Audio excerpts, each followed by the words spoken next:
Heute nähen wir einen wahren Allrounder für deine selbstgemachte Garderobe. Den Link zum Schnittmuster findet ihr unten in der Beschreibung. Hallöchen ihr Lieben, ich bin Juliana und heute zeige ich euch, wie ihr einen wunderschönen Rock in A-Linie nähen könnt. Viel einfacher kann ein Rock mit Buntverarbeitung und Taschen wahrscheinlich nicht sein, aber mit der coolen Kräuselung in der Taille wird es ein absoluter Hingucker. Besonders hochwertig wird der Rock aussehen, weil wir einen nahtverdeckten Reißverschluss in der hinteren Mitte verarbeiten. Damit das Ganze aber nicht zu schick wird, würde ich dazu immer was Lässiges kombinieren, wie zum Beispiel ein Oversize-T-Shirt oder einen weit geschnittenen Pullover. Das Schnittmuster ist aus unserem Nähbuch Nähen für mich Outfit of the Day, das wir zusammen mit dem EMF Verlag herausgebracht haben. Solltest du das Buch noch nicht haben, solltest du es dir schleunigst schnappen oder es dir als E-Book herunterladen. Den Link dazu findest du unten in der Beschreibung. Wenn du deinen Stoff dann zugeschnitten hast, dann kannst du mir hier nachmachen. Genau wie ich es vormache, befolgst du einfach alle Schritte, die ich hier zeige, Schritt für Schritt. Dann kann nichts schief gehen und du kannst auch nichts vergessen. So, und dann würde ich sagen, lasst uns mal anfangen zu nähen. Ganz viel Spaß und bevor ich es nachher vergesse, liked und kommentiert doch bitte dieses Video, wenn es euch gefällt und abonniert auch unseren Kanal hier auf YouTube, denn dann könnt ihr keins der nächsten Videos mehr verpassen. So, als erstes wollen wir die seitlichen Eingriffstaschen fertigen. Dazu legen wir uns jetzt einmal unser Vorder- und unser Rückteil jeweils mit den angeschnittenen Taschenbeuteln rechts auf rechts.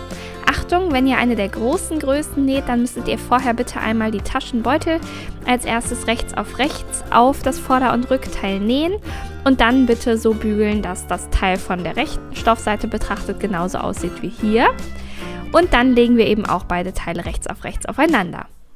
Wir stecken dann die gesamte Strecke von oben, wo das Bündchen später angesetzt wird, bis runter zum Saum und auch in einem durch die Taschenbeutel. Das heißt, wir fangen also gleich oben an zu nähen bis zur ersten Ecke, machen dann die komplette Rundung von dem Taschenbeutel bis zur unteren Ecke unter dem Beutel und nähen dann gerade runter bis zum Saum. Wir nähen mit einer Nahtzugabe von 1 cm, entfernen dann immer die Stecknadeln, verriegeln am Anfang, so, und nähen dann hier 1 cm unterhalb von der Ecke und lassen dort unsere Nadel stecken, heben den Nähfuß, drehen dann unseren Rock in die nächste Richtung und werden jetzt als nächstes die gesamte Rundung von unserem Taschenbeutel steppen. Wenn wir uns dann der nächsten Ecke nähern, gehen wir wieder genauso vor. Wir nähen jetzt 1 cm weiter, als wir das Ende hier sehen von unserer Ecke, also in das Teil hinein, 1 cm. Lassen dort unsere Nadel wieder stecken, heben den Nähfuß, drehen den Rock, sodass wir jetzt in Richtung Saum nähen können, senken den Nähfuß dann wieder und nähen jetzt einfach nur noch gerade bis ganz runter zum Saum. Und dort werden wir wieder verriegeln.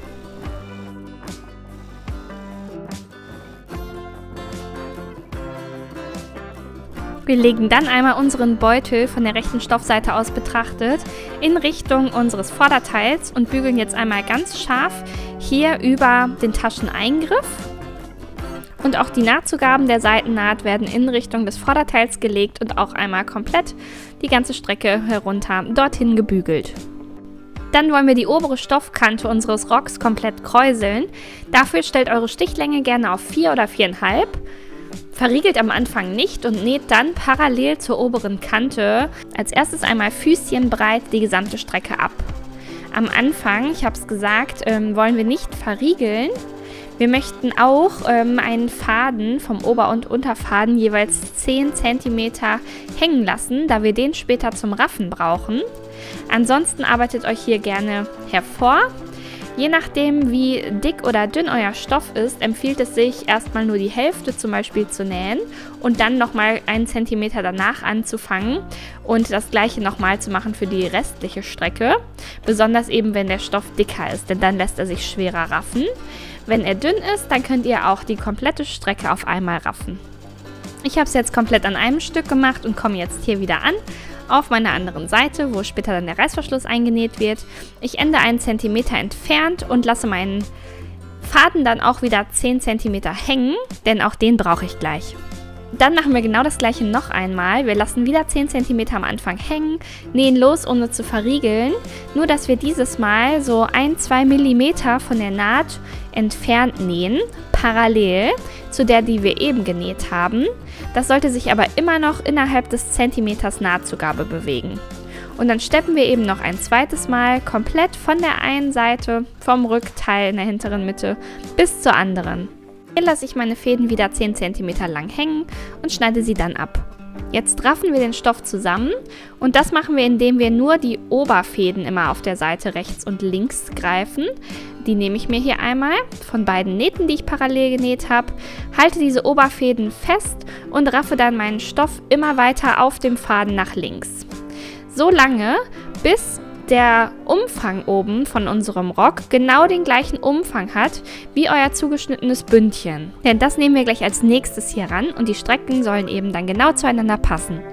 So sieht das jetzt aus, wenn ihr die komplette Strecke dann gerafft habt. Ich habe also einmal von rechts angefangen und einmal von links und die Kräusel dann möglichst gleichmäßig verteilt.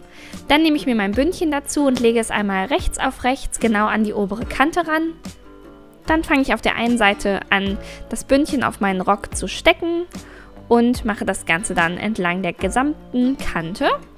Auch wenn ich die Teile jetzt aufeinander stecke, dann kontrolliere ich nochmal, ob die jetzt wirklich auch die gleiche Länge haben und habe auch immer jetzt nochmal die Möglichkeit, die Kräusel schön zu verteilen und eben die Länge genau auf die Länge des Bündchens anzupassen.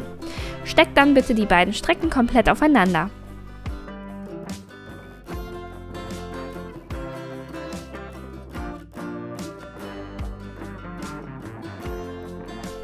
Die Naht machen wir dann als nächstes und zwar wieder mit einer normalen Stichlänge von 2,5. Wir nähen wieder mit einer Nahtzugabe von einem Zentimeter, verriegeln am Anfang und am Ende und schauen die komplette Zeit, dass die Kanten hier rechts genau miteinander abschließen und auch, dass die Kräusel unten schön liegen.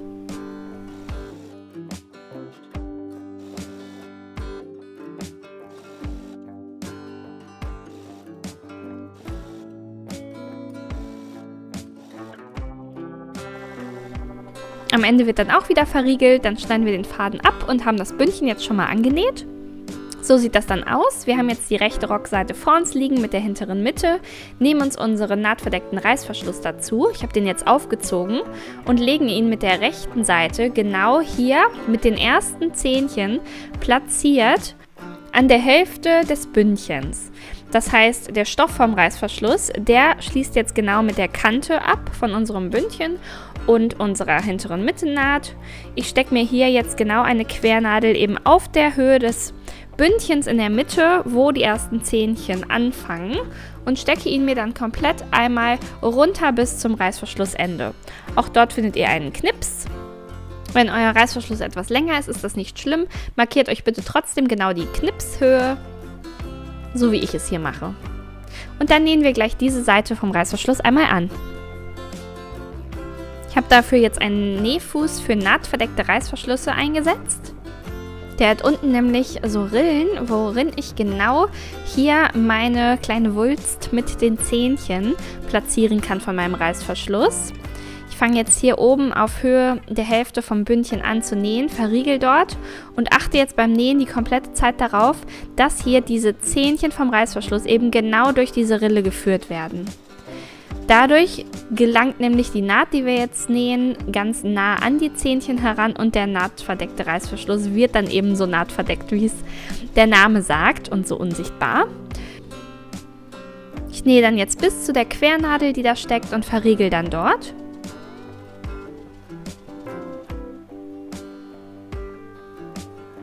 Und dann können wir uns gleich erstmal der anderen Seite vom Reißverschluss widmen.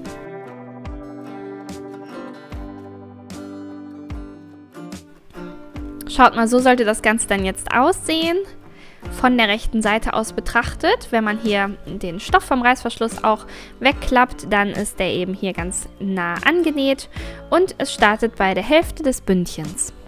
Mit der anderen Seite vom Reißverschluss gehen wir dann genauso vor. Auch die legen wir rechts auf rechts, also die Zähnchen zeigen jetzt zum Stoff die äußeren. Auch der Schieber zeigt in Richtung des Stoffs, daran kann man es gut erkennen. Und den platzieren wir eben dann auch mit den ersten Zähnchen oben auf der Hälfte des Bündchens. Stecken uns da gerne wieder eine Quernadel, markieren auch den Knips unten, wo der Reißverschluss endet, mit einer Quernadel und stecken den Stoff dazwischen vom Reißverschluss komplett auf die hintere Mitte von unserem Rock fest. Dann nähen wir jetzt von hier nach oben, auch wieder mit dem Nähfuß für nahtverdeckte Reißverschlüsse. Auf dieser Seite nähe ich jetzt vom unteren Ende vom Reißverschluss nach oben, platziere auch hier wieder die Zähnchen vom Reißverschluss genau in der Rille von meinem Nähfuß und fange dann so an zu nähen, dass hier das Ende meines Reißverschlusses schon direkt mit eingefasst ist und wir verriegeln dort auch, nähen dann hoch bis zur Hälfte des Bündchens und dort verriegeln wir wieder. Dann ist der Reißverschluss eingenäht, das war vielleicht einfacher als gedacht. Jetzt müssen wir nur noch die Strecke da runterschließen von der hinteren Mitte. Auch hier legen wir die Kanten wieder genau rechts aufeinander, schauen, dass wir den Reißverschluss hier so ein bisschen hochlegen, also der nicht mit in die Naht eingefasst wird. Und dann stecken wir uns die restliche Strecke unterhalb des Reißverschlusses einmal komplett bis ganz zum Saum zusammen. Wenn ihr mit einem Muster arbeitet in eurem Stoff, so wie ich hier, dann könnt ihr auch hier nochmal darauf achten, weil es ja hier eine ganz gerade Naht ist, dass das Muster fortläuft. Das sieht dann am schönsten aus, später und am professionellsten. Und es empfehlen sich dann hier so Quernadeln, denn die kann man dann beim Nähen einfach stecken lassen und darüber nähen. Dann nähen wir jetzt vom Ende der Reißverschlussnaht, die wir gerade gemacht haben, bis runter zum Saum. Für diese Naht nutzen wir am besten einen Nähfuß für Reißverschlüsse, also normale Reißverschlüsse, nicht nahdverdeckt und den so eingesetzt, dass die Nadel rechts ganz nah am Nähfuß sitzt und da dann eben wenig blockiert wird. Und wir fangen dann an zu nähen, direkt auf der Höhe der Naht, die wir eben beendet haben vom Reißverschluss und nähen dann in einem Abstand von 1 cm runter bis zum Saum. Die Nahtzugaben von der Naht, die wir gerade genäht haben, bügeln wir in der hinteren Mitte dann auseinander. Und dann machen wir einmal beim Bündchen weiter. Und zwar wollen wir jetzt die seitlichen Enden vom Bündchen schön machen. Dafür legen wir uns hier einmal das Reißverschlussende nach links, also immer zu der offenen Seite vom Reißverschluss hin, damit wir das nicht gleich mitnähen und stecken uns dann diese kurze Strecke hier einmal, und zwar neben den Zähnchen. Die untere Seite hier habe ich um 1 cm Nahtzugabe umgeschlagen nach oben von meinem Bündchen und die stecke ich dann auch so an. Das mache ich bei beiden Seiten vom Bündchen und nähe dann einmal diese kurze Strecke. Das könnt ihr entweder mit dem Reißverschlussnähfuß machen oder mit dem normalen Nähfuß. Guckt, dass hier rechts der Stoff wirklich rausguckt, denn er soll unbedingt zu dieser Seite gucken. Und dass ihr dann rechts bei dieser Seite, also immer auf der Stoffseite vom Reißverschluss, neben den Zähnchen näht. Und dass hier eben der letzte Zentimeter vom Bündchen nach oben umgeschlagen ist und wir den auch genauso annähen. So sieht das Ganze dann jetzt aus. Ich habe also von ganz oben von der Kante rüber genäht. Und wenn ich das jetzt wende, dann ist die Seite vom Bündchen auch innen schön verstürzt und nur noch der Reißverschluss schaut hier heraus. Dann fehlt noch die innere Seite vom Bündchen, auch die ist jetzt ganz einfach. Wir falten einfach die offene Seite 1 cm um und legen sie dann genau so an, dass sie die Naht von unserer Kräuselung und von der Naht, wo wir das Bündchen auch angenäht haben, komplett verdeckt. Und dann stecken wir ein paar Quernadeln, die können wir auch gleich beim Nähen stecken lassen und machen das genauso auf der ganzen Strecke. So sollte das dann also überall aussehen wie hier und wir nähen jetzt gleich von der anderen Seite, also von der rechten Seite, und zwar genau hier im Schatten der Naht genau, also auf der Rückseite von der Naht, wo das Bündchen angesetzt wurde, sodass die dann möglichst unsichtbar bleibt. Wir fangen hier ganz außen an, bitte nicht in die Zähnchen nähen, sondern erst daneben starten. Senken dann unsere Nadel, dass sie halt genau in diesem Nahtschatten verschwindet, verriegeln dann und nähen dann einmal die gesamte Strecke ab im Nahtschatten. Und dabei, ganz wichtig, sollte halt auf der Unterseite immer diese umgefaltete Kante von unserem Bündchen mit eingefasst werden, sodass die also komplett angenäht wird und wir hier auf der oberen Seite die Naht gar nicht richtig sehen. Wenn ihr möchtet, könnt ihr diese Naht auch gerne zuvor heften, wenn ihr euch da unsicher seid. Dann wird es vielleicht noch ein bisschen ordentlicher, gerade wenn ihr eher noch NähanfängerInnen seid. Und dann können wir hier auch wieder verriegeln, und zwar vor den Zähnchen, nicht bis in die Zähnchen nähen und den Faden dann abschneiden. Damit ist unser Bündchen dann fertig. Von der Innenseite sieht das dann so aus, also ihr habt die komplett getroffen die ganze Zeit. Wenn nicht, dann bitte noch einmal ein Stück auftrennen und das nochmal wiederholen, damit wirklich die ganze Strecke festgenäht ist. Wenn ihr den Reißverschluss schließt, dann sollte das so aussehen. Und dann fehlt uns nur noch der Saum. Auch der ist sehr einfach. Wir schlagen 1 cm zur linken Stoffseite um, bügeln dann immer darüber, gerne auch mit Dampf. Anschließend schlagen wir ihn einen weiteren Zentimeter um, bügeln auch wieder darüber und stecken uns den Saum dann fest. Genauso machen wir das ringsherum um den kompletten Saum. Und dann steppen wir hier knappkantig die umgeschlagene Kante einmal ab. Knappkantig bedeutet hier also nur so 1 bis 2 mm von der umgeschlagenen Kante links entfernt, sodass auf der rechten Seite dann auch eine Naht im Abstand von 1 cm zur Kante unten entsteht. Und dann nähen wir einmal ringsherum um den ganzen Saum, bis wir wieder dort ankommen, wo wir angefangen haben.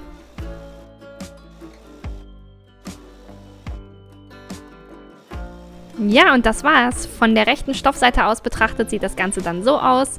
Eine schöne, parallel zum Saum verlaufende Naht. Näht dann gerne noch euer Stoffetikett ein und dann herzlichen Glückwunsch, ihr habt es geschafft! Und das war's auch schon. Ich hoffe, du hattest ganz viel Spaß beim Nähen und findest richtig coole Outfit-Kombinationen.